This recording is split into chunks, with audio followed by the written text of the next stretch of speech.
So there's a double header of senior camogie semi-finals to be settled on Saturday afternoon in the WIT Arena. Galtier versus Tramore is first up at 2:30, and that's followed by St Anne's versus De La Salle at 4:15. Well, All-Ireland winner with Waterford and Lismore, Shona Curran, is in studio here in Dungarvan to preview these last four ties. And Shona, I suppose, first of all, you must be disappointed not to be involved yourself with Lismore. You lost to Tramore after extra time in the quarterfinals last weekend. Was that a bitter pill to swallow? Yeah, of course. Look, you want to be, involved in the final ends of the championship, and while it was kind of up and down whether there'd be a championship go ahead this year, it was great to be back at the field and back training with your club and seeing the girls and all the rest of it. And unfortunately, it just didn't go our way this year. We had a tough old group with Galtier and De La Salle, and met a very hungry Tramore team then in a quarter final, and went right down to the wire. Took extra time, and it was the last puck of the ball in extra time. So look, that's just the way it goes. Over the years we've been on the right side of those, and just unfortunately last week we were on the wrong side of it. Yeah, did you feel that you had done enough to win it, Shona, before that late goal? Yeah, I suppose, look, it was kind of nip and tuck all the way through the match, and it really was a game of two halves, because there was quite a strong wind and nearly a hill down into one of the goals in Fenner. So I suppose after normal time we just regrouped, and we just thought, look, we were lucky nearly to be still in it. We'd kind of given away a lot of soft frees, and then thought we did enough in the first half and extra time, and kind of weathered the storm for nearly all the second half of it. And time was up, we were 2 points up, and just indirect free in, and I think Tanya made about 4 saves in the goal, and next thing just in over the line, and game was over. And yeah, it's just the way it went, unfortunately. Yeah, a tough one to take. And Tramore now take on Galtier on Saturday. It's the intermediate champions versus the senior champions. Can you talk us through the key players shown on the Tramore team? Yeah, I suppose, look, I was very impressed with Tramore. They showed a lot of hunger right around the field, and a lot of very good hurlers there. I suppose, look, from a county point of view, Clara Griffin is really their kind of leader there around the middle of the field. She scored some unbelievable points against us the other night, and very difficult frees. And I wouldn't have known Clara to be a free taker, but geez, she hit him well now the other night. So, I suppose herself and Vicky Faulkner, who would have played county over the last couple of years, are probably their two main threats there. You've Kate Marie Hearn then inside in the full forward line, who has to be watched at all times. So they've a very good side. A lot of younger girls there scattered throughout the team, and they have a good blend of kind of that bit of youth and experience. And they'll fear no one. They've nothing to lose going in against Galtier. So I expect them to throw everything at it. Unfortunately they're up against not only the county champions but the All-Ireland champions, and they're that for a reason. Galtier, like, they're very strong right around the field. Usually in club you've 1 or 2 forwards, you just say, right, we'll keep our eye on them and put your best backs on those. But unfortunately with Galtier, they have 4, 5, 6 players that can score at any stage. So that's probably the toughest task for Tramore, is more keeping them quiet. But look, they've nothing to lose, as I said. Throw everything at it, and I'd say it'll be a battle, and I'd say Galtier know they're in for a battle with him. But I'd just be expecting Galtier just have that little bit more hurling right around the field. Yeah, I suppose prior to the lockdown, Shona, Galtier were victorious in Croke Park, as you mentioned, with that late Una Jackman goal to prevail against St Ryan's. Do they have all of their All-Ireland winners available for this season for their title defence? Yeah, I suppose from when we came up against them in the group stages, they seem to have nearly the bulk of everyone, bar Trish Jackman is obviously in the UK, and obviously with COVID and everything, hasn't been travelling over and back. And I believe Anya Ling and Emma Hannon they were there on the panel, they weren't there on the day. So look, that's Galtier have those up their sleeve. If I'm not sure if they are, will be playing at the weekend, but they're 2 great club women, and they're always thereabouts, whether it's on the field or on the sideline. Other than that, Galtier are fairly full strength, across the field, and like I said, they just seem to have a real big strength and depth there. Like, it's not just kind of 3, 4, 5 players. They really have a strong team and a strong panel. So that's what you're up against. With Galtier, that's the hard thing to beat, really, with them.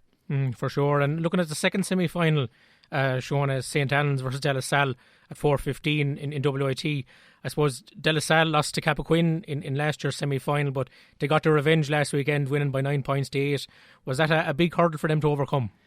Yeah, I suppose it was. Obviously, he wasn't at the game with all the restrictions, but following it on Twitter, it was, it seemed to be a very tight affair. There's always a great battle there between Lorraine Bray and Beck Carton, and I suppose the trick with playing De La Salle is trying to mark Beck Carton. She's not only the best hurler in the county, she's the best in the country, in my opinion. So that's a tough task in itself. But in saying that, Lorraine Bray, is a serious hurler and a brilliant, man marker as well. So they always have a good old tussle. And whether I do think De La Salle, obviously they do rely a lot on Bet for scores. I believe Abby Flynn was injured, so that could have played a big part.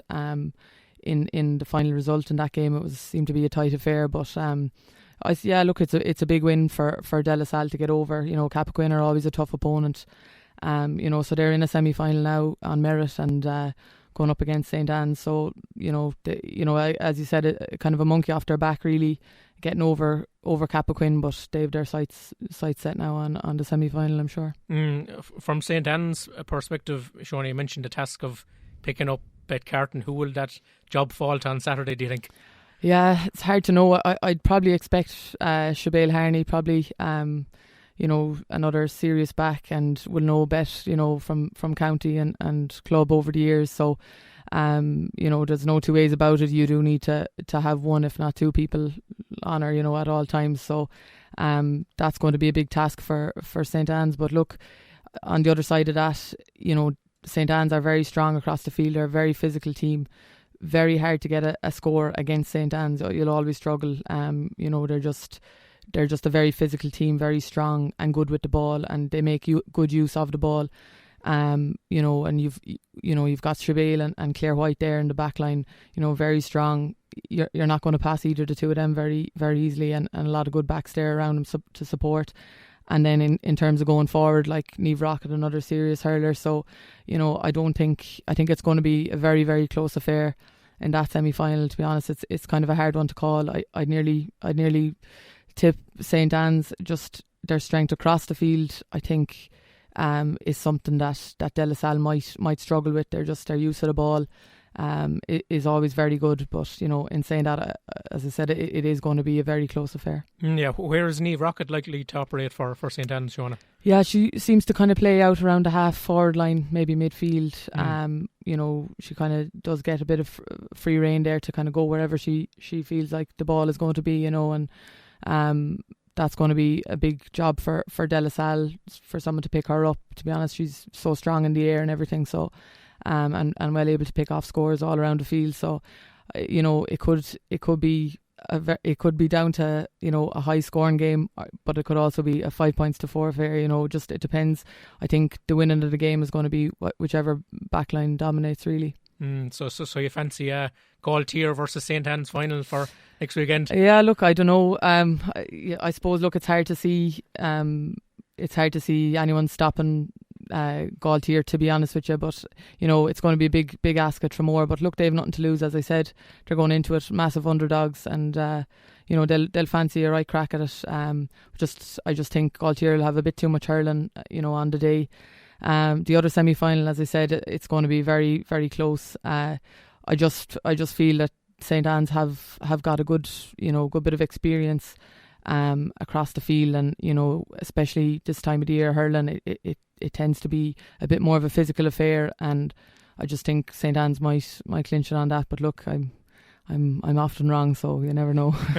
We'll wait and see. And of course, those two semi-finals will be live streamed on YouTube on Saturday, both from WIT Arena. And I suppose, Shona, the new Camogie rules are still in place.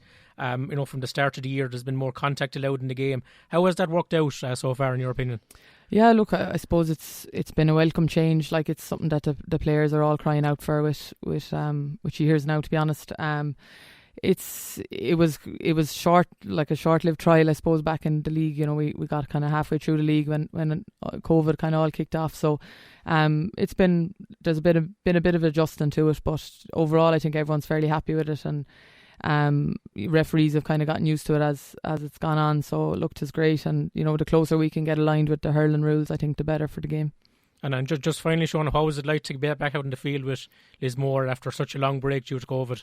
Yeah, look, it was brilliant. It was, I suppose, since this all kicked off in April, May, it was, we won't be, you know, trying to keep the 5Ks and the training going, and you know, everyone was kind of getting a bit disillusioned with it, and it was looking there for a while like there'd be no sport this year. But look, we're all very fortunate to be able to go out and play, you know, and it was great getting back up to the field and seeing the girls and everyone involved with the club, and just the enthusiasm that was there for it. You know, sport means an awful lot to people, you know, whatever it was, you know, GA or, you know, soccer, whatever it might have been. So we were just delighted to get back up, and at any level really. So delighted to be back and delighted to see it back. Unfortunately, we can't, you know, go to the games, but look, that's just something that has to be done. So fortunately, there's been a good bit of streaming and Twitter and the whole lot. So it's been great really just to have it back and to have some small bit of kind of normality to the whole thing really. Exactly. Well, All-Ireland winner with Waterford and Lismore, Shona Curran, thanks so much for dropping into the studio today. Thanks, boss.